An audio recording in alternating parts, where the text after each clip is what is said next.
வணக்கம். எப்பவாச்சும் யோசிச்சிருக்கீங்களா? சில திட்டங்கள் மட்டும் எப்படி பிரமாதமா வெற்றி பெறுது, ஆனா மத்த பல திட்டங்கள் ஆரம்பிச்ச வேகத்திலே காணாம போயிடுதுன்னு? ரிச்சர்ட் ரும்மல்ட்டோட பார்வையில் ஒரு நல்ல உத்தியோட ரகசியம் என்னன்னு தான் நாம இன்னைக்கு பார்க்க போறோம். இந்த கேள்வி நம்ம எல்லாருக்குமே ரொம்ப பரிச்சயமான ஒண்ணு இல்லையா? பெரிய பெரிய திட்டங்கள் போட்டு அடைய முடியாத இலக்குகளால விரக்தி அடைஞ்ச அனுபவம் நம்ம எல்லாருக்குமே இருக்கும். இதுக்கு பின்னாடி இருக்கிற உண்மையான காரணம் என்னவா இருக்கும்? சரி, வாங்க இத பத்தி ஆழமா பார்க்கலாம். நாம இன்னைக்கு என்னென்னலாம் பார்க்க போறோம்னா, முதல்ல நல்ல உத்திக்கும் மோசமான உத்திக்கும் என்ன வித்தியாசம்னு புரிஞ்சுக்க போறோம். அப்புறம் ஒரு நல்ல உத்தியோட 3 முக்கிய பகுதிகள் என்னென்னு பார்ப்போம். அதுக்கப்புறமா உங்களுடைய செல்வாக்கு புள்ளிய, அதாவது லெவரேஜ் பாயிண்ட்டை எப்படி கண்டுபிடிக்கிறது, சின்ன சின்ன இலக்குகள் வச்சு எப்படி முன்னேறது, கடைசியா ஒரு ஸ்ட்ராட்டஜிஸ்ட் மாதிரி எப்படி யோசிக்கிறதுன்னு தெரிஞ்சுக்கலாம். சரி வாங்க, முதல் பகுதிக்குள்ள போலாம். நாம ஒரு உத்தினா இப்படிதான் இருக்கும்னு நினைக்கிறதுக்கும், ஆனா உண்மையில ஒரு நல்ல உத்தி எப்படி இருக்கணுங்கிறதுக்கும் இடையில ஒரு பெரிய வித்தியாசம் இருக்கு. அது என்னன்னு இப்ப பார்க்கலாம். மோசமான உத்திகையில நம்ம எல்லாருமே பார்த்திருப்போம் இல்லையா? கேட்கறதுக்கு ரொம்ப பிரமாதமா இருக்கும், ஆனா உள்ள ஒண்ணுமே இருக்காது. உதாரணத்துக்கு, மார்க்கெட்ல நம்பர் 1 ஆகணும் அப்படிங்கிறது ஒரு ஆசை, அது ஒரு உத்தி கிடையாது. உண்மையான சவால் என்னன்னே அது சொல்லாது. ஆனா ஒரு நல்ல உத்தி பிரச்சனையை சரியா கண்டுபிடிக்கும், அதை சமாளிக்க ஒரு தெளிவான வழியை காட்டும், அப்புறம் அதை செயல்படுத்துறதுக்கு உறுதியான ஆக்ஷன் பிளானையும் கொடுக்கும். இதை இப்படி யோசிச்சு பாருங்க. ஒரு இலக்க செட் பண்றதுங்கிறது நீங்க எந்த ஊருக்கு போகணும்னு முடிவு பண்ற மாதிரி. ஆனா அது மட்டும் போதுமா? போதாது. ஒரு நல்ல உத்திங்கிறது அந்த ஊருக்கு போறதுக்கான மேப்பையும் கொடுக்கும், கூடவே போறதுக்கான வண்டியும் கொடுக்கும். மேப் இல்லனா வழி தவறிடுவீங்க, வண்டி இல்லனா நகரவே முடியாது. இப்போ நாம இந்த பகுப்பாய்வோட மையப்புள்ளிக்கு வந்திருக்கோம். எந்த ஒரு நல்ல உத்திக்கும் இதயமா இருக்கக்கூடிய இந்த எளிமையான ஆனா ரொம்ப சக்தி வாய்ந்த 3 பகுதி கட்டமைப்பை பற்றி இப்ப தெரிஞ்சுக்கலாம். எந்த ஒரு நல்ல உத்திக்கும் இந்த 3 முக்கியமான விஷயங்கள் கண்டிப்பா இருக்கும். முதல்ல நோயறிதல், அதாவது பிரச்சனைய சரியா புரிஞ்சுக்கிறது. 2வது வழிகாட்டும் கொள்கை. 3வது ஒன்றுக்கொன்று தொடர்புடைய செயல்கள். கேட்கறதுக்கு ரொம்ப சிம்பிளா இருந்தாலும் இது ரொம்ப பவர்ஃபுல். இந்த 3 படிகள்ல இந்த நோயறிதல், அதாவது டயக்னோசிஸ் தான் அஸ்திவார மாதிரி. இதை நீங்க சரியா பண்ணலன்னா நீங்க கட்டுற முழு கட்டடமும் சரிஞ்சிடும். இது என்ன பண்ணோம்னா, ஒரு குழப்பமான சூழ்நிலைய எளிமையாக்கி நாம தீர்க்க வேண்டிய உண்மையான பிரச்சனை இதுதான் அப்படின்னு பளிச்சுன்னு காட்டும்.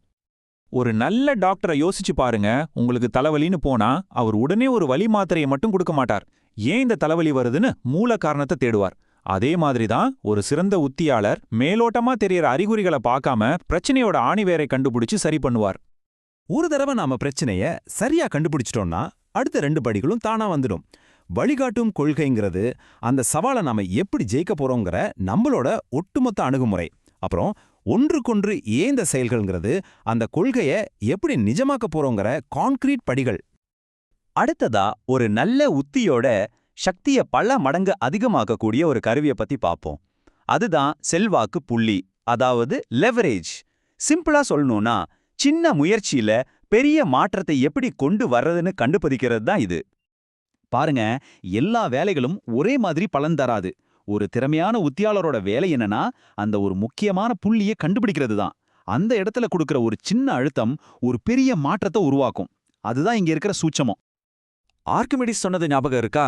எனக்கு நிற்க ஒரு இடம் கொடுங்கள், நான் இந்த உலகத்தையே நகர்த்துகிறேன்னு சொன்னார். ஒரு நல்ல உத்தியும் அந்த நிம்புகோல் மாதிரி தான். சரியான இடத்துல ஒரு சின்ன சக்தியை பயன்படுத்தி ஒரு மலை மாதிரி இருக்கிற தடையை கூட நகர்த்திடும். சரி, இப்ப அடுத்த கருவிக்கு போலாம். இது ரொம்பவே பிராக்டிக்கலானது.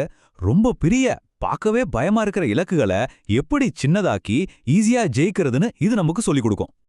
ப்ராக்சிமேட் அப்ஜெக்டிவ் அல்லது அருகாமை நோக்கம்னா என்ன?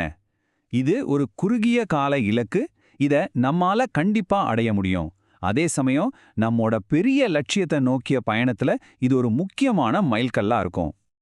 இங்க பாருங்க, ஒரு பெரிய இலக்க நாம வருஷ கடைசியில அடையணும்னு வச்சுக்கலாம். அதை எப்படி அடையிறது? அதை சின்ன சின்னதா அடையக்கூடிய இலக்குகளா பிரிக்கணும். உதாரணத்துக்கு, முதல் காலாண்டுல ஒரு இலக்கு, 2வது காலாண்டுல அடுத்ததுன்னு இப்படி ஒவ்வொரு படியா முன்னேறும்போது அந்த பெரிய இலக்க நாம ஈஸியா அடைஞ்சிடலாம். குறிப்பா ஒரு புதுசா தொழில் தொடங்குறது மாதிரியான நிச்சயமற்ற சூழ்நிலைகள்ல இந்த அருகாமை நோக்கங்கள் ரொம்ப ரொம்ப முக்கியம். நாளைக்கு என்ன நடக்கும்னே தெரியாதப்ப நாம கண்ணு கெட்டின தூரத்துக்கு ஒரு இலக்க வச்சு முன்னேறது தான் புத்திசாலித்தனம். நாம இப்ப கடைசி பகுதிக்கு வந்துட்டோம். இதுல ஒரு சிறந்த உத்தியாளரோட மனநிலை எப்படி இருக்கும், அவங்க சிந்தனை செயல்முறை எப்படி வேலை செய்யுங்கிறத பத்தி பார்க்க போறோம். ஒரு உத்தியாளரோட மிகப்பெரிய ஆயுதம் எது தெரியுமா?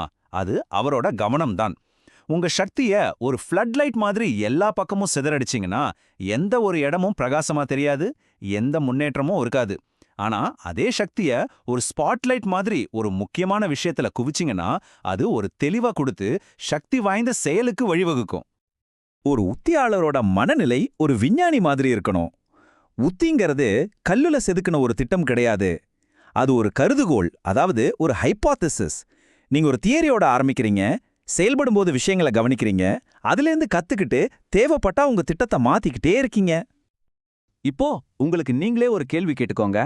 உங்க சொந்த முடிவுகளையே சந்தேகப்படவும் உங்க சிந்தனைய மறுபரிசீலனை செய்யவும் நீங்க தயாரா? இந்த சுய பரிசோதனை தான் ஒரு நல்ல உத்தியாளரா மாறுறதுக்கான முதல் படி. இதுக்கு ஒரு அருமையான டெக்னிக் இருக்கு. நீங்க ரொம்ப மதிக்கிற, புத்திசாலின்னு நினைக்கிற சிலரை மனசுல ஒரு ஆலோசகர் குழுவா உருவாக்கிக்கோங்க. ஏதாவது ஒரு சிக்கல் வரும்போது இந்த நிலைமையில அவங்க என்ன செஞ்சிருப்பாங்கன்னு யோசிச்சு பாருங்க. இது அந்த சிக்கலை பல புது கோணங்கள்ல பார்க்கறதுக்கு உதவும். சரி, மொத்தத்துல நாம என்ன புரிஞ்சுக்கணும்னா, ஒரு நல்ல ஒத்திங்கிறது செய்ய வேண்டிய வேலைகளோட ஒரு நீண்ட பட்டியல் கிடையாது. அது ஒரு முக்கியமான சவாலை நீங்க எப்படி ஜெயிக்க போறீங்கன்னு சொல்ற ஒரு தெளிவான, கவனம் குவிக்கப்பட்ட ஒரு வாதம். இந்த உரையாடலை முடிக்கிறதுக்கு முன்னாடி உங்களுக்காக ஒரு கேள்வி. இன்னைக்கு இந்த கருத்துக்களை பயன்படுத்தி நீங்க கண்டறிஞ்சு தீர்க்க வேண்டிய அந்த ஒரு முக்கியமான சவால் என்ன? யோசிச்சு பாருங்க.